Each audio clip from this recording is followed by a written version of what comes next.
Poverty is not just a number in your bank account. Poverty is gravity. Think about gravity. It doesn't care how motivated you are. It doesn't care about your intentions. If you drop something, it falls.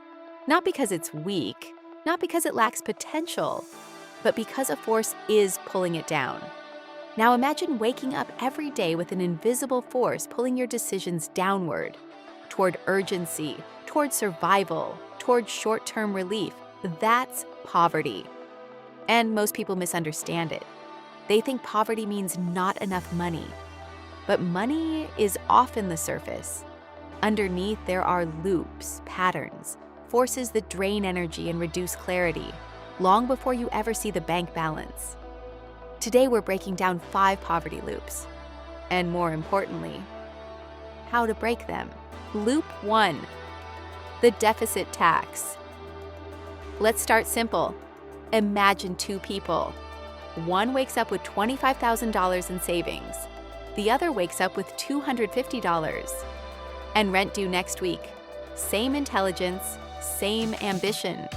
But they are not operating from the same brain state. When you're financially stable, your brain can think long-term. You can ask, how do I improve my skills? How do I invest? What would this look like in 5 years? When you're in deficit, the questions change.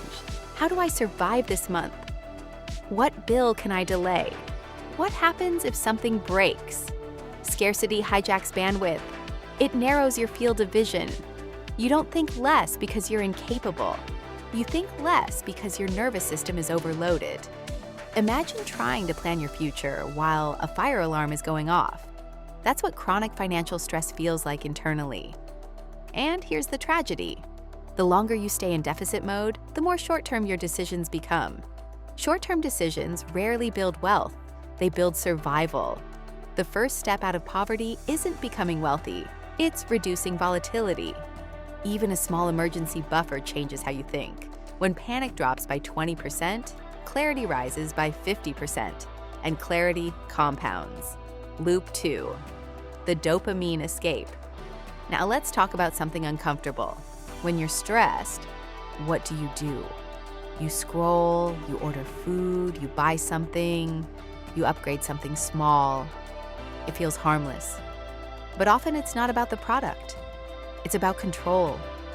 When life feels unstable, purchases feel like power. You choose something, you receive something, you feel something. Dopamine gives relief, but relief is not progress. It's anesthesia. Let's say someone is behind financially. They feel shame. They feel stuck. They see someone else traveling. Suddenly, they feel smaller. So they buy something small. Shoes, gadgets, subscription. For a moment, they feel better. But the bill arrives. Now the stress increases.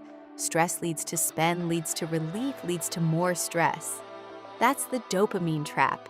Breaking this loop requires emotional maturity, not deprivation, awareness, a pause before impulse, the 24-hour rule, reducing comparison triggers. When you stop using money as emotional regulation, you regain direction, and direction builds momentum. Loop 3, the linear income illusion. Most people are taught one equation: work more arrow, earn more.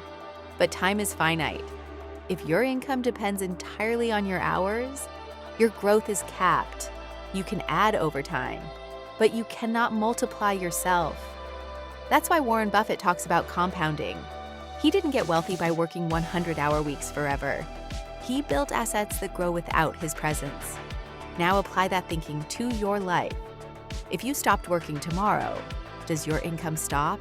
If yes, you're in a linear trap. Linear income keeps you tired, and tired people don't build systems. Let's say someone works 2 jobs. They're exhausted, they're surviving, but they never build a rare skill, never create leverage, never position themselves to become irreplaceable. Years pass, effort increases, freedom doesn't.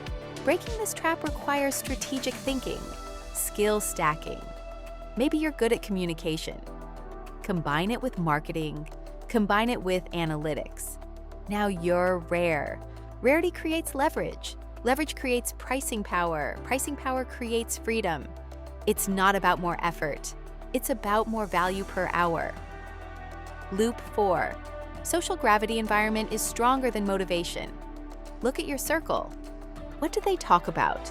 Investing, ideas, learning, or complaints, politics, survival? You normalize what you're exposed to. If everyone around you believes wealth is luck, you'll believe it too. If everyone believes this is just how life is, you stop questioning it. There's something called the crab bucket effect. If one crab climbs, the others pull it back. Humans do this subtly. If you start thinking bigger, someone might say, be realistic. Don't risk it. That's not for people like us. Not from hate, from fear. Your growth destabilizes their comfort. Breaking social gravity doesn't mean abandoning people. It means expanding exposure, podcasts, books, communities, rooms where higher standards are normal, because environment shapes expectation, and expectation shapes action. Loop 5, the compounding void. This is the quiet one. No drama, just small leaks, subscriptions you forgot, courses you never finished, investments you postponed. Years pass, nothing dramatic happens, but compounding never stopped. It just worked against you. Debt compounds, skill compounds, neglect compounds, discipline compounds. Imagine two people. One invests $300 monthly for 10 years. Another waits for the perfect time. 10 years later, the gap is massive. Not because of talent, because of consistency. Wealth is rarely built through sudden explosions. It's built through quiet accumulation. The real exit strategy.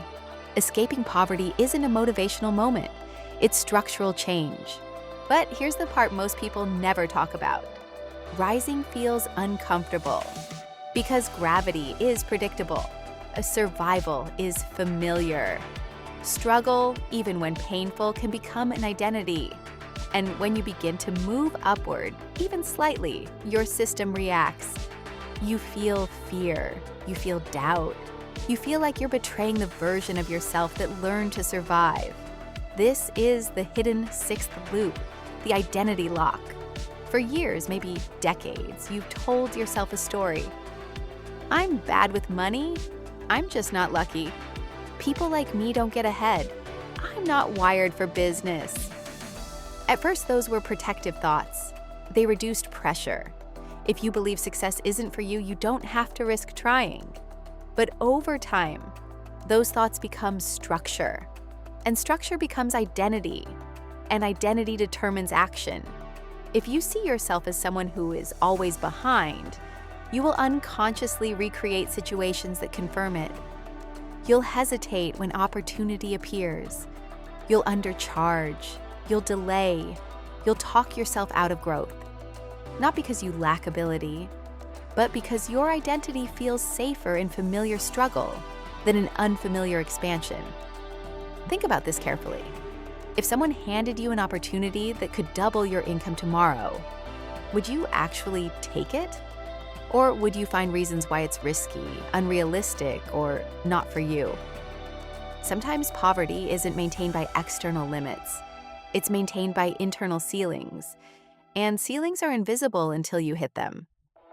Let's make this practical. Imagine someone grows up hearing, money changes people. Rich people are greedy. We're not that kind of family. Even if they intellectually reject those beliefs later, emotionally, they may still carry them. So when they start earning more, something strange happens. They feel guilt. They feel anxiety. They feel distance from their roots. So they subconsciously sabotage growth, spend more, avoid investing, avoid scaling, return to equilibrium, because identity pulls stronger than logic. Breaking the identity lock requires conscious reconstruction.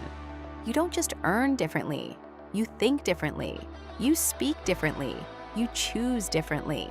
You decide, I am someone who builds. I am someone who invests. I am someone who delays pleasure for freedom.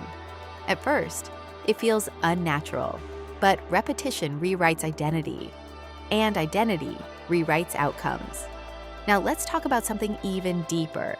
Most people believe escaping poverty requires a big breakthrough, a big business idea, a viral moment, a sudden opportunity.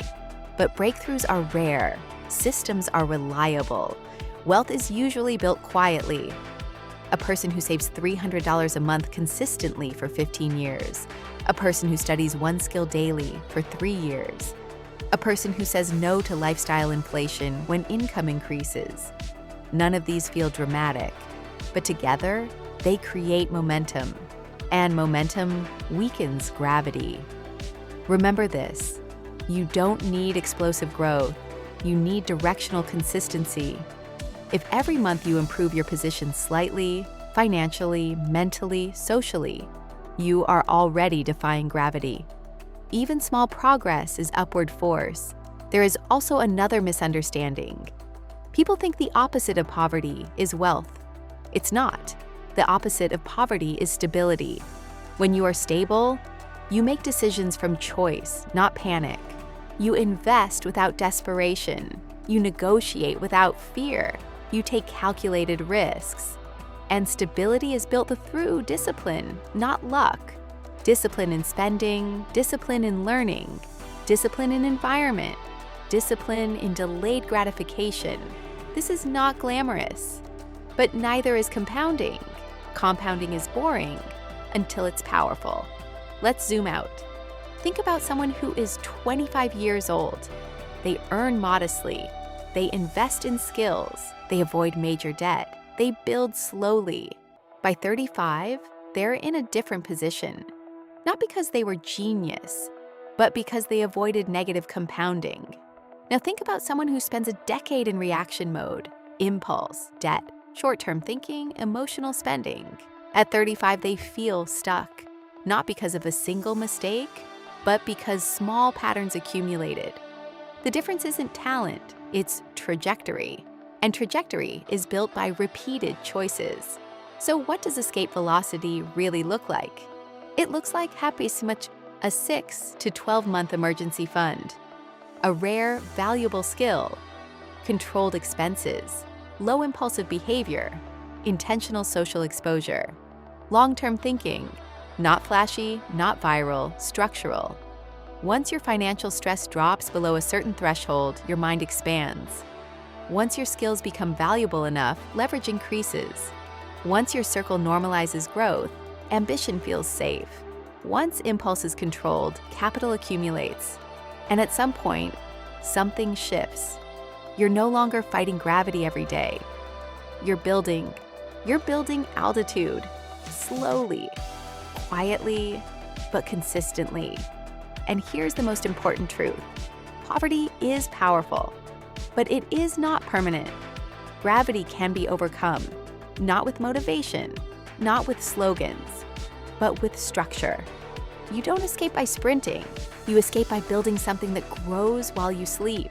Skills, assets, reputation, systems. Build the engine. Let time amplify it. And eventually, the force that once pulled you down becomes weaker than the force pushing you up. And that's when you stop surviving and start rising.